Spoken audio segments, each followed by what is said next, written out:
right, welcome back to the Let It Fly show. We have a great show for you tonight. It is, whenever you're watching it, Michael Severe is my name. Josh Jones is out because he's got a kid playing ball, and so he is coaching his team. But we're going to have a great show, like I said, for you. Of course, we're always live inside the Let It Fly Sports Bar in beautiful downtown Omaha in the Capital District. One of 3 locations for Let It Fly. You can go out to La Vista in the Capital Center, which is a great remodeled location there from what it used to be. And, of course, Let It Fly out west as well. Great specials always, every single night. Whether it's Monday, Tuesday. We tape this on a Tuesday of Taco Tuesday, of course. And Wednesdays, you got Dollar Wing Wednesday. So specials every day. And reminder, from 3 to 6, you got great happy hour. And the reverse happy hour is from 10 to 1 a.m. So you can get something to eat at a great, great price as well. And thank you to our presenting sponsor, Bud Light. No matter where you are, no matter what you're doing, no matter what sport you're watching, easy to drink, easy to enjoy. Bud Light, a great thing to have, especially when you're in a warm place, when it's cold outside. Get yourself a nice cold beer, get your Bud Light, easy to drink and easy to enjoy, as I said. Coming up on the show today, I'm excited about this because it's one of my favorite people. Gina Mancuso-Prososki is her married name. Of course, played for Nebraska, a great player there. She's in the Omaha Sports Commission Hall of Fame. And, of course, been with the Storm Chasers, and now she is in the front office with the Storm Chasers. We're going to talk to her about a bunch of things, about having kids, about, growing up in the sport, pro volleyball, being here now in this country, opposed to them having to go around the world. We'll chat with her about a bunch of different things and talk to Gina Mancuso about that stuff. But first, let's do some headlines.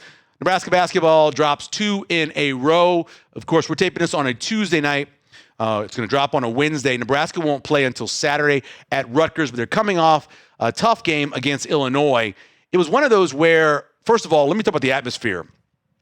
The atmosphere in the Vault was as good of a college basketball atmosphere as you'd see in any level. I remember coming up watching the Big East, back in the day when the old Providence and Villanova and Georgetown and Syracuse and the energy that would be there on Big Monday on ESPN. And then you start watching those games in the ACC games where you'd have the entire student body, right, from Duke, right, in Durham, just right there behind where the camera is, and jump in and they're dressed all in white or all in blue. The whiteout on Sunday there at the Vault, Pinnacle Bank Arena, was incredible. It was one of the best atmospheres I have seen for a Nebraska sporting event ever. Now, obviously, didn't work out great in the second half. Nebraska comes out, and they get back their 2 starters, Brendan Frager, who had the ankle, and they get back Rink Mass. Anytime, and I know this is something that's happened to all of us. You may have never had a high ankle sprain, but you probably had the stomach flu. And you know how long it takes to just get your legs back and the energy and get hydrated correctly. And it was obvious that Rink Mass didn't have his legs. He didn't hit a bucket until the last couple of minutes of the game. Just struggled with his shooting. He struggled with his shooting actually for the last 7 or 8 games, but really he struggled with his shooting coming off of that flu. Because of that, in the second half, Nebraska just couldn't get anything going. They're leading 39-33 at half, and Illinois comes out, goes 18-8 run, kind of gets the lead. They get to the line a ton. They were 21 of 26. Now, I'm not pointing anything at the referees. Nebraska doesn't go to the line a lot. They just don't. That's not the way they play. They shoot a lot of threes. But Illinois did a lot of grabbing and holding on defense and got away with it. If the referees allow you to do it, you continue to do it. And Nebraska couldn't get guys coming off of screens. Price Sanford tried to come off the screen a lot of time. He was getting grabbed. Things they did in the first half, they couldn't do in the second half. They only made 4 threes in the second half. And so, obviously, it got away from them, and they drop that second in a row after losing to Michigan, now 20-2. But you got the game against a really struggling Rutgers team this year. I think they're 9-13 or 9-12. You go to Piscataway, you play them, and then you come back home, and you play a huge one against Purdue. That's that other team that's kind of in the top 5 or 6 in the Big Ten. You play Purdue, then you get Northwestern at home, and then you have a stretch where you go out west against USC and UCLA. You got a couple against Iowa. So there's a lot left to be done, but Nebraska is still in a great spot for a very high seed in the NCAA tournament. If you didn't hear our podcast we did last week, we did it with Andy Markowski, and he kind of talked about getting over that hump, right? Getting that monkey off your back, being that last Division I Power 6 team that has not yet won a tournament game. And so they'll have a great opportunity. Right now, a lot of the bracketology have Nebraska at a 3 seed. They play a 14 seed, of course, have a great opportunity to get that first win in the tournament. Headline number 2, Creighton basketball, really struggling. Lost 2 in a row as well. A little bit different than what Nebraska did in terms of losing 2 in a row. The first one is to Marquette, which was a horrible performance. You go on the road against Marquette, a team that struggled this year, and it was the largest deficit that Creighton had in the first half of a game. You have to go all the way back to 1993 for the last time they were down like they were, 52-23, largest halftime deficit since 1993. And then you come back home for a pink out where Creighton traditionally plays really well. You're playing against one of the best teams in the country, number 2, UConn. And they, for a good 15 minutes of the first half, Creighton was fighting, and they were neck and neck and playing well and hitting some shots and making some plays. And then the last 4.5 or so minutes for UConn they weren't as dynamic as the fact that Creighton couldn't score. They couldn't get a bucket from the field. And so in the end, you had the run that ended the half, ended up being a 27-point loss. It's the most lopsided loss under Mac. It tied for the most lopsided loss under Coach McDermott in his 16 years of being here. So you combine that, you have a 24 and a 27, 51 points in 2 losses. Right now, Creighton is really struggling. They have the chance, when you listen to this on Wednesday, they play at Georgetown, a chance to get off the snide against Georgetown. Then they come back home for Seton Hall on Saturday. At 12-10, if any hopes are there at all for the NCAAs, they almost have to win out. Even if they win out, that would put them on the bubble for the most part. Then, of course, you'll have the Big East tournament. Maybe they can get on a run to the Big East tournament, win a couple more games there. So it's been a long time since Creighton missed the NCAA tournament. You take away the COVID year where there was no tournament, you got to go back to 2018, 2019 for the last time that Creighton missed the NCAA tournament. And then headline number 3, one of the strangest stories. And Nebraska football has had strange stories. When I say one of the strangest stories, you're like, well, I can think of a bunch of them. Well, think about this. Coach Mike Eckler decides he's going to go to USC, right? He wants to also be a position coach. He's going to go there and coach middle linebackers. Obviously, he's going to get a raise. He could have got the money from Nebraska, but he's going to get the position coach position at Nebraska. So he goes to USC. Fine. Coach Rule talks about how, you got several guys who have been in the system. They know the system that Eck coaches. They'll be fine. They'll be okay. Well, one of those guys is Josh Martin. You may remember Josh Martin is the guy who filled in as tight end coach when they had some issues the first year under Coach Rule. So Josh Martin, who is working under Coach Eckler, along with one of the guys who came over with him from his last location, right? They're going to coach together, and then also Brett Maher is going to handle the kickers. That's the plan. Well, we find out on Monday, or actually on Sunday, that Josh Martin is leaving to go be a head coach at a high school, a parochial high school, Liberty Christian in Argyle, Texas. Now, you may have heard this school because former Dallas Cowboy tight end Jason Witten has been the coach there, won a couple of state titles in Texas. Jason Witten is leaving to be a coach at Oklahoma, and so now that spot is open, and Josh Martin is going to go be a head coach. Now, the way we thought about it, and I think most people thought about it, with Eckler leaving, at least you'd have a partial special teams title. Usually that's pretty good money for a coach. But Josh Martin chooses to go and become a high school head coach, which is strange. I mean, you don't think about that. That leaves behind Nick Humphrey, who is only 24, 25. He just got out of school in 2023 when he was first as a graduate assistant and an assistant, then brought over here to Nebraska along with Mike Eckler. And so, you think about it and you say, why would Josh Martin take that job opposed to staying here and being kind of a co-special teams coordinator, or maybe Coach Rule was planning something else? I don't know, but it was a strange story to happen. So you got Nick Murphy, who's still here, Humphrey, who again is still a young fellow, hasn't been coaching very long. And then you have Brett Maher, who has done a really good job with the kickers and working with them. I don't know if that's all it's going to be, if he's going to hire somebody else. But, Eckler leaves Tennessee as a great coordinator, comes here, does 1 year of being kind of a magician, turning it around. He leaves, that's fine. Coach Rule tells us everything's going to be okay.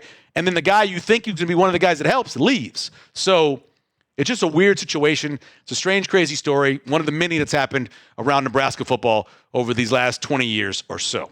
All right, let's get to our guest today, Gina Mancuso-Prososki, who will join us Prososki. Is that how you say it?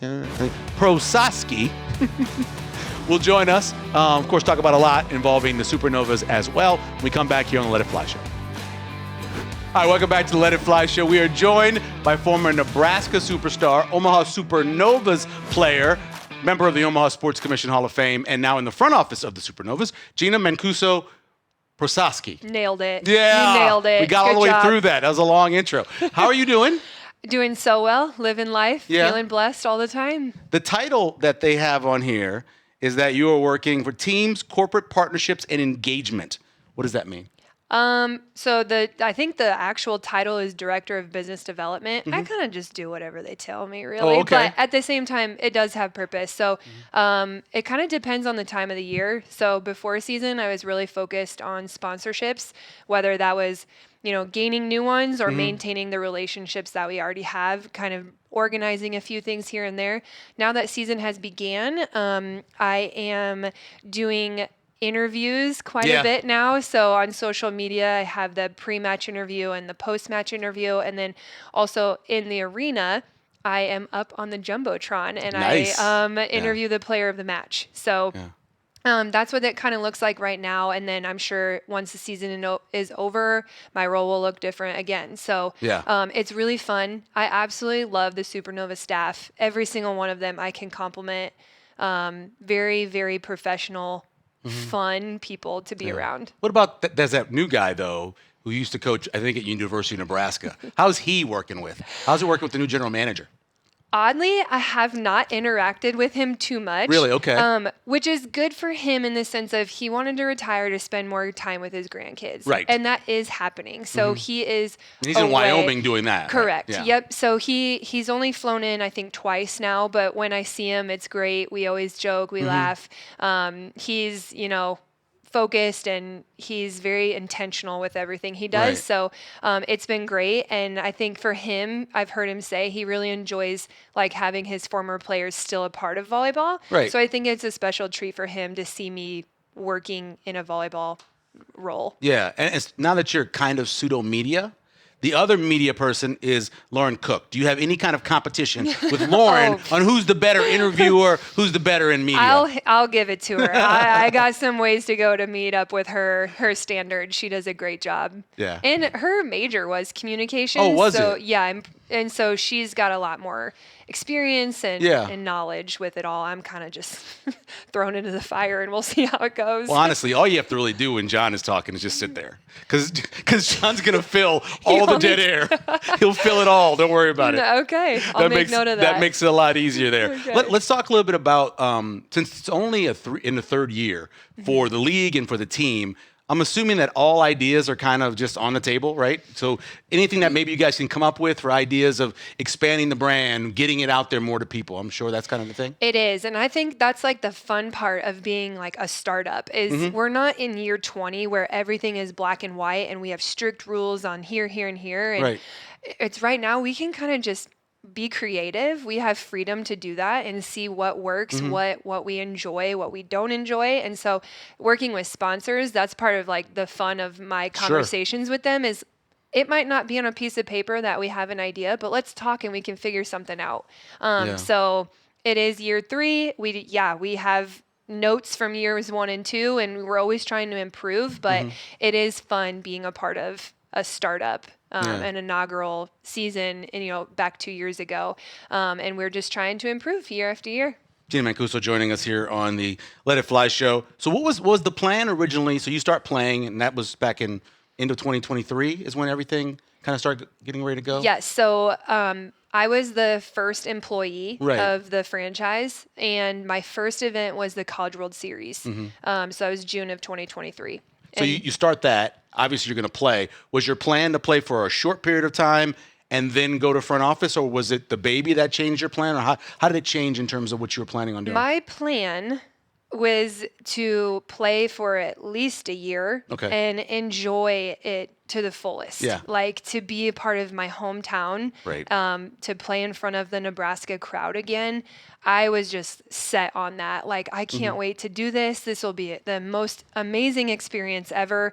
I got to really dive back into the community with my franchise position, going to every single high school, it seemed like, in the entire state. So it was just, I wasn't looking too far ahead. It was more so like just in the day by day, and maybe just one season. Because prior to that, my husband and I had tried to start a family for an entire year. Right. Had difficulties, was on medication. We gave that up. We kind of, I don't want to say gave it up. We instead took some time off to then invest in volleyball again. Right. And a miracle happened. Like, truly, I won't get into all the details. I know the details. I went to school. But something happened that my body had never done before. Wow. And I was told by a doctor that I would probably never have children. Wow. So a miracle happened, and then I got to kind of see two dreams come true for me in that 2024 season. I did get to participate in 3 matches until I had to, put my baby's life above volleyball and kind of cut back. But then I also got to have a baby. And so it's like 2 dreams came true that year, and it was really special. One of the craziest stories I ever heard was a former boss of mine. They adopted a couple kids. His wife couldn't have children. She actually had a celiac problem. Oh. When they got her off of the wheat and all that stuff, she ended up getting naturally pregnant. I love stories the like body that. is just, I know. Yeah. It's incredible. Yeah. I'm trying. I'm doing all the things. I'm trying. We want like 10 kids if we can get them. Your family is enormous. Huge. Yeah. So I'm way behind. I got to hurry up. What does Danny have? Danny has 6 children. 6. Okay. Yes. Yeah. She had 2 that were stillborns. Oh, no. So she's given birth to 8 children. Oh, my God. 2 are heaven bound now. Wow. So, you have to get caught up. I have another sister who has 6. Oh, really? Another sister who has 5. My brother has 4. My other brother has 2. So I maybe guess you I'm really not don't that have far to. off, but I feel the pressure. Your parents have, just quick math, they're like 18 grandchildren? Oh, no, there's 24. Oh, my goodness. There's 24. Did I not do the math? You're probably right. I probably missed one of the people. Because there was 2 6s, right? Just 12. And then a 4, I heard. And then what was the last 5, one? And then a 5. And then a 2. And then you have the 1. Wow. I can't do math that fast. That's incredible. No, that's incredible. That's good for them. They must be really busy.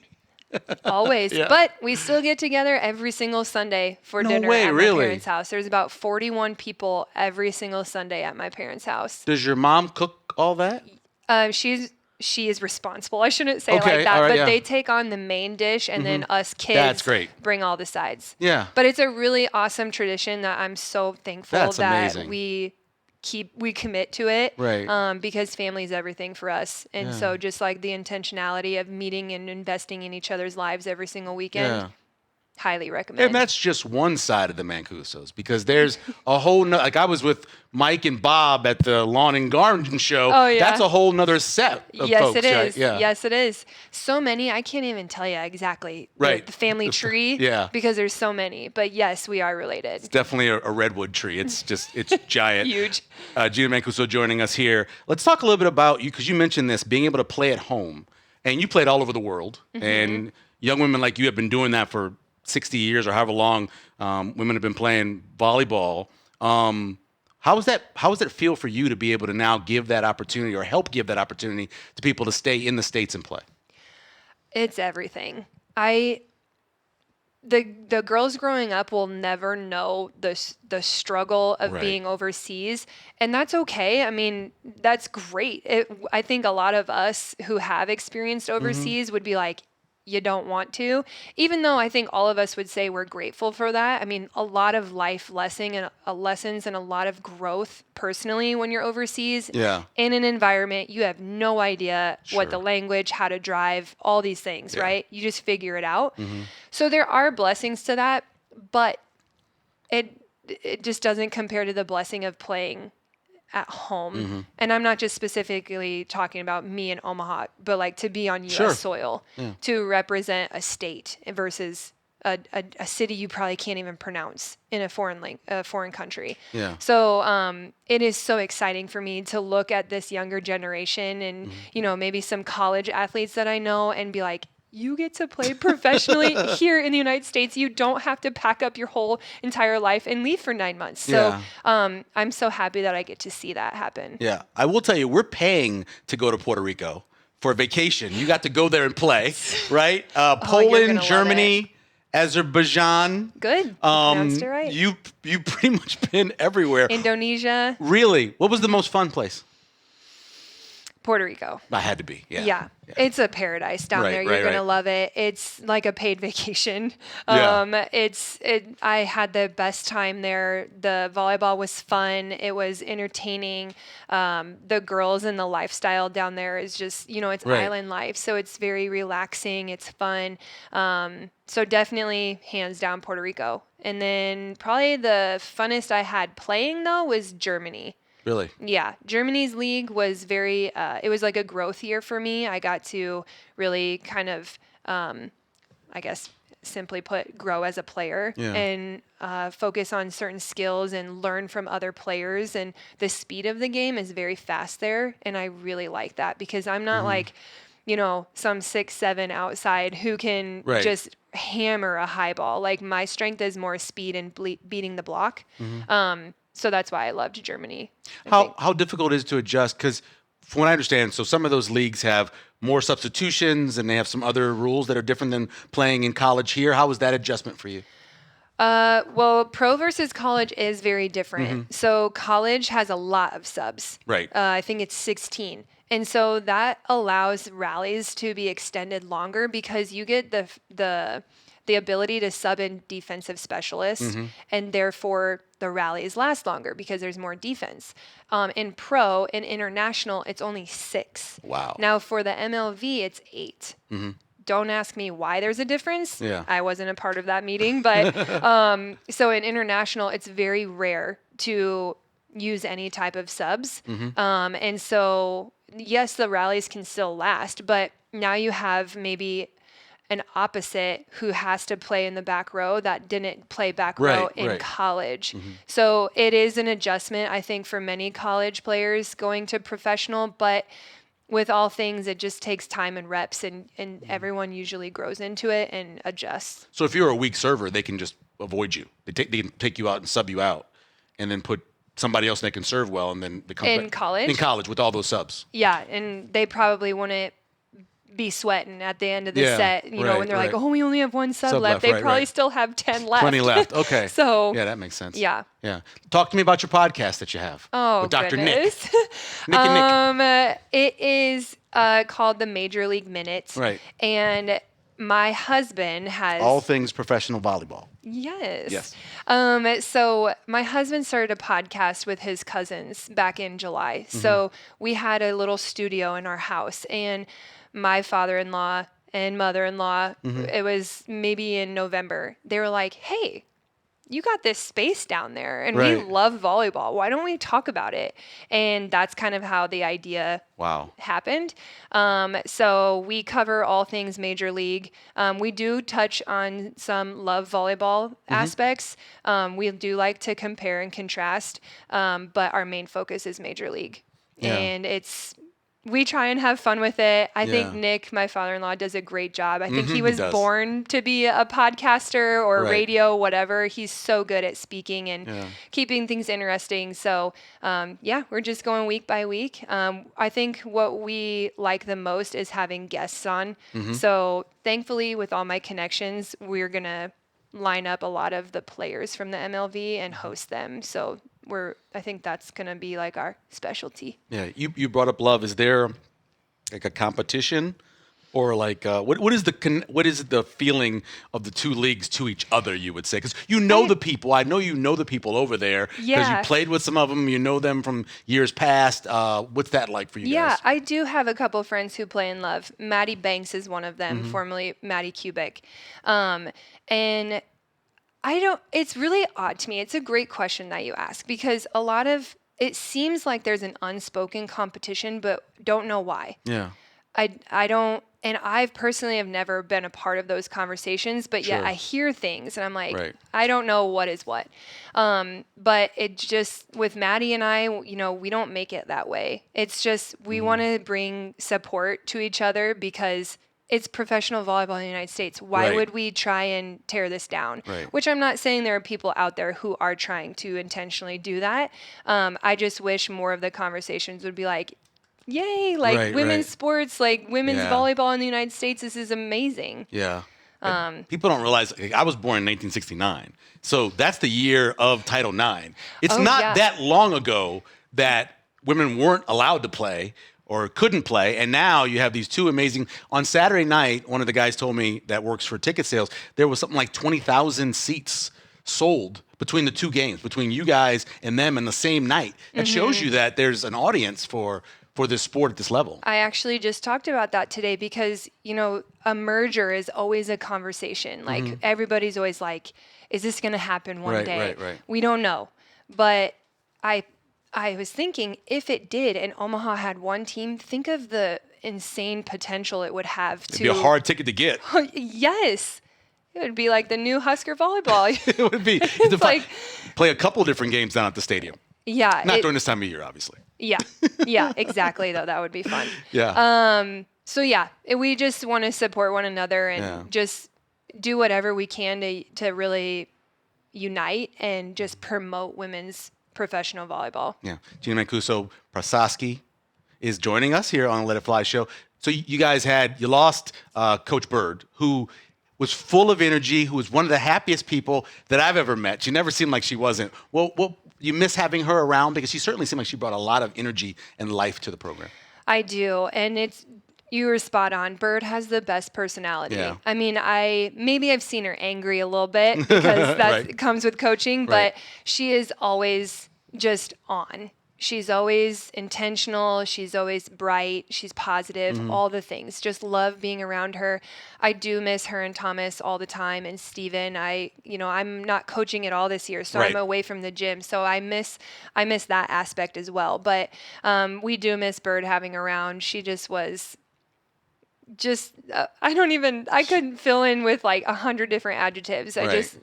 We miss her. She was just great. But she's Yeah. doing great in Atlanta. She just an interesting dynamic. She took on the general manager and the assistant coach. Oh. So I'm fascinated by Right. like you're a head coach and now you're a GM and an assistant. Wow. But there is no one better in my mind than Bird to fill those shoes Yeah. because I know that she can handle that. She can do it beautifully and Right. she can, not be offended or whatever may come with that. But Right. I just am really happy for her and I think that she's doing an awesome job. Yeah, that was kind of did she play or coach at Georgia Tech? She played. She played at Georgia Tech, so it was Yes. kind of like a place she already knew, Atlanta. Yes. So that makes sense to go So back to I there. recently interviewed her and she said, yeah, I'm back home. This Okay. is what feels like home to me. Right. That's interesting to think about that. Let's talk a little bit about, so Nebraska volleyball goes through this amazing season this year, and they come up short. You obviously had some years where the same thing. What's that thought like when you have that year where you get so close, you get to the Final Four, and you don't win? How do you kind of channel that into the next year? Michael, that's a hard one. Yeah. I think first and foremost, you have to understand that you are more than just a volleyball player. Mm-hmm. So I hope that, I'm speaking from my personal Sure. experience as well. When you come up short, you have to realize I'm still me. I still have value. My identity is not in volleyball. So the sun will come out tomorrow. Hopefully. However, as a competitor, Right. yeah, unless it's winter here. Exactly. As a competitor, of course, you're always you wanted more and you fell short. So Yeah. it's like, I remember my junior year when we got completely blindsided and upset versus K-State. Right. I was at Memorial running the field like 2 days later. Wow. Because I was so angry and motivated that I was like, I'm not taking any days off, which is so silly. Right. But you just like have that burning desire to like, I have to do better. And so However, every year is different. You have a different squad, Right. a different dynamic. So it's just making sure that every single year, you and whoever you're surrounded with are getting on the same page. Yeah. You want the same goals. You want the same standard, the same expectations. So you just kind of have to take it year by year and not let the past define you. Yeah. What made Danny the right person to take over for John Cook? A lot of things. She's a Nebraskan, which is huge, I think, to this population here. Right, yeah. Like they love that. Nebraska is definitely home for her. She was an amazing player, and her story is very fitting with Nebraska as, starting setter for 2 years and then gets switched to libero, and she sacrifices that for the sake of the team. Right. So I think that she's a great role model. We know that her heart is in Nebraska, which again matters to us.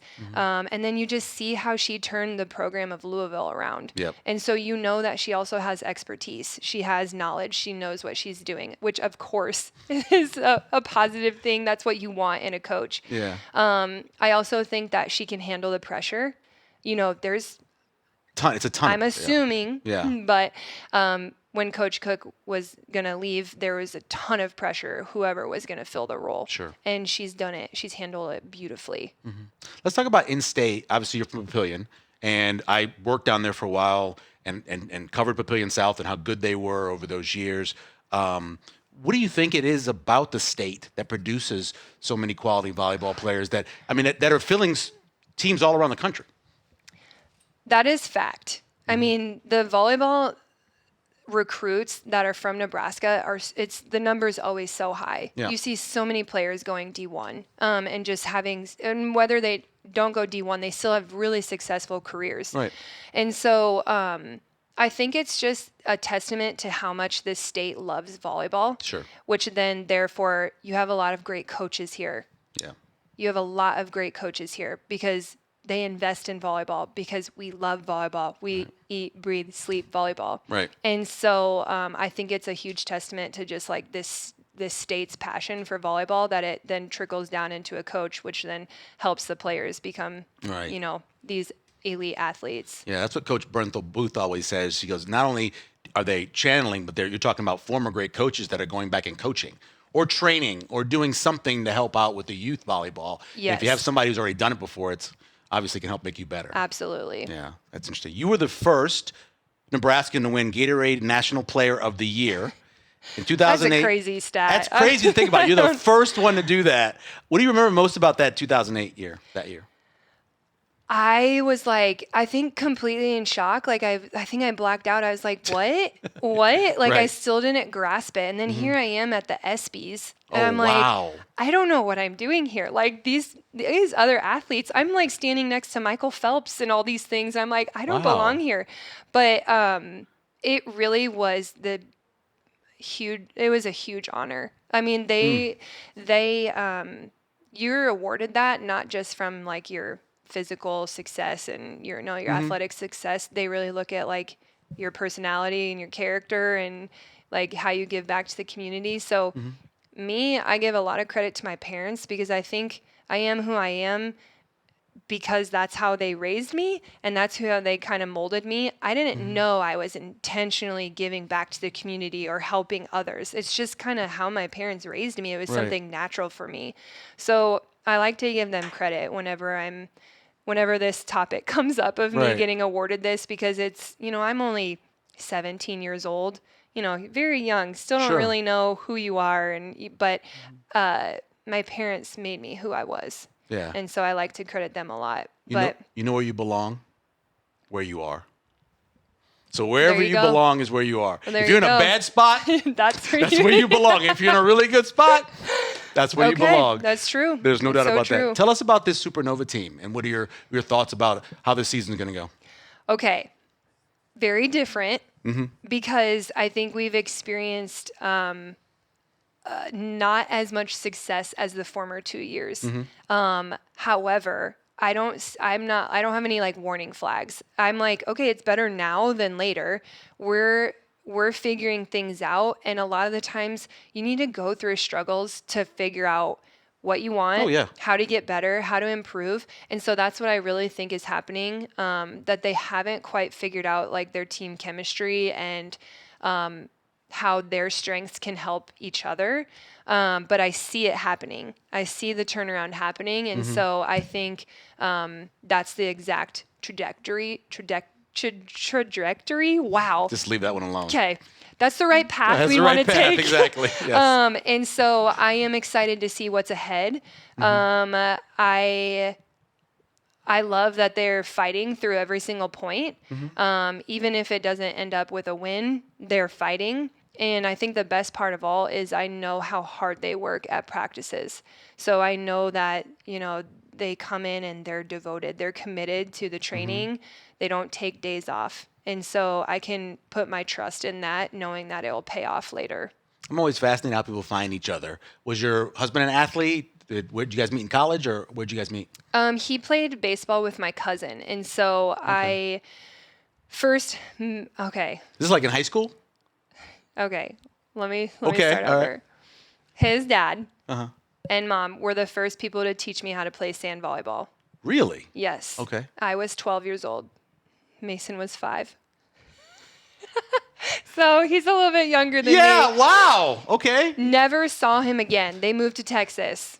Then later on, he's 21, graduating from college with my cousin, and I see him at a graduation party, and I was like, that's Masen? Oh my gosh, I remember you when you were a baby.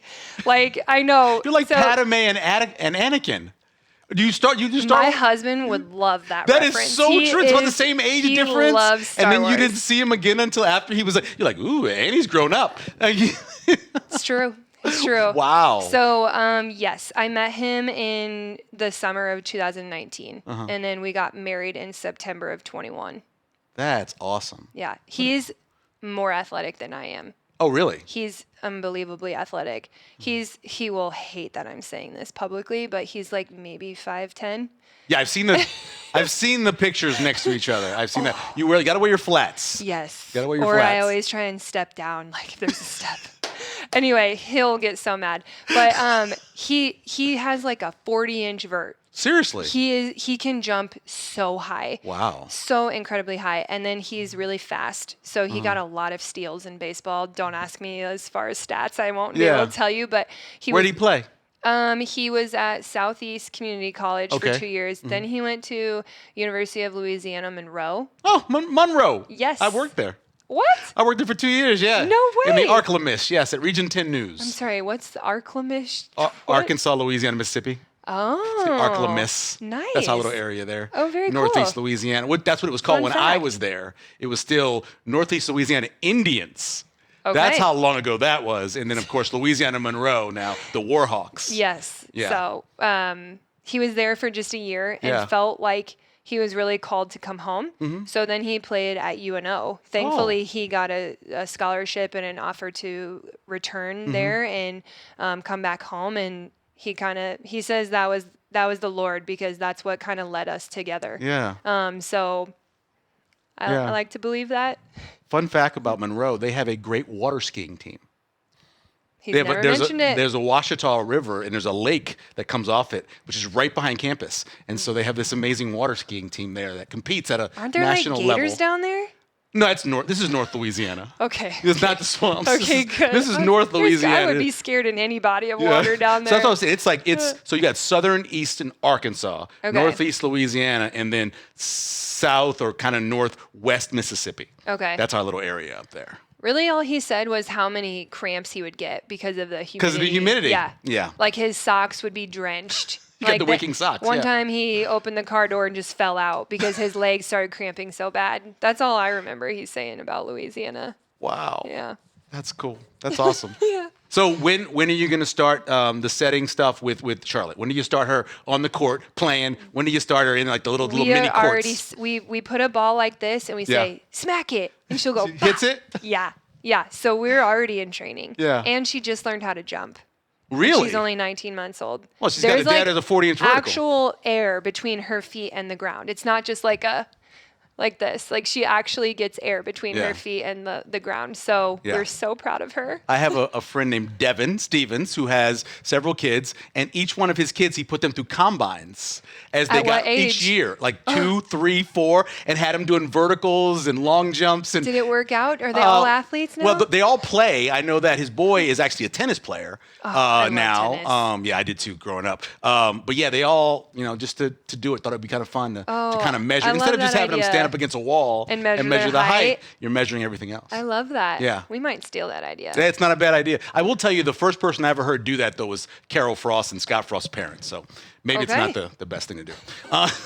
You never know. You never know. Let me ask you before I let you go. Okay, so you obviously you coached a while at UNO, right? Yes. And you played. Obviously, now you're in the front office. What do you think your future is in this? What do you want to be when you grow up?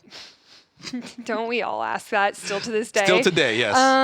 I see a future with the Omaha Supernovas. Mm-hmm. So I am very grateful that I have the role that I do this year because, in my opinion, it's an open book. Like, sure. Well, there's no ceiling to it. Maybe that's a better way to describe it. I feel like just with the conversations that I've had and just kind of the way we can kind of create things, I feel like there's a long road ahead that hopefully I can secure and be a part of this franchise for years to come. I mean, my ultimate goal is to be a part of the franchise and have Charlotte playing for the franchise. I just think that would be the coolest story ever. Yeah. So that's kind of my ultimate goal. Yeah.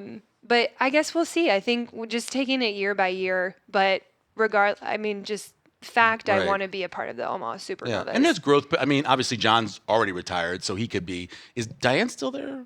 Diane is still here. I mean, yes. she's been in this for a long time, too, so there's obviously growth potential in the front office, too, for you. Yes. Yep. So they just hired Amanda. I think you pronounce it Schutz. I'm sorry.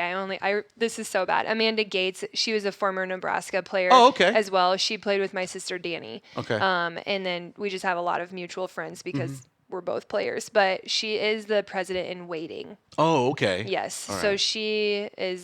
she's going to take over for Diane, I think. When Diane's gone. Okay. All right. Yeah. You could be next then. Yeah. That's fine. Yeah. That's In fine. waiting, We're trying to have, like I said, 10 more that's kids. right, more so my kids, time will come later down the road, I hope. Yeah. Well, good thing that your husband is an athlete. Yes. We appreciate it. Thank you for taking the time. Good luck this season and good luck with the new position. Thank you so much. All right, welcome back to the Let It Fly show. Thank you to Gina for coming on with us and chatting about all that. Really fun conversation.